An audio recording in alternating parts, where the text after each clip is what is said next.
за рычагами поезда тоже я учусь на самого себя.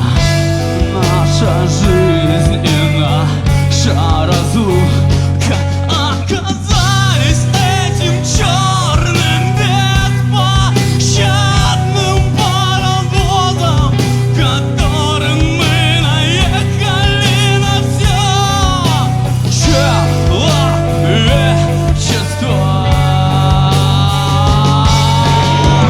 Но самый страшный сон, когда наш полох когда наш полох ставишь ты. Но самый страшный сон, когда наш полох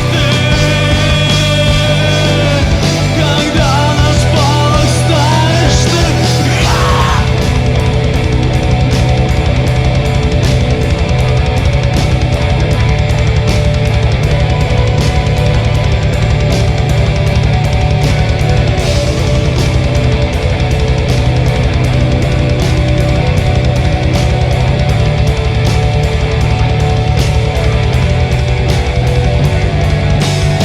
Сегодня я хочу говорить с тобой, как мертвый к мертвому.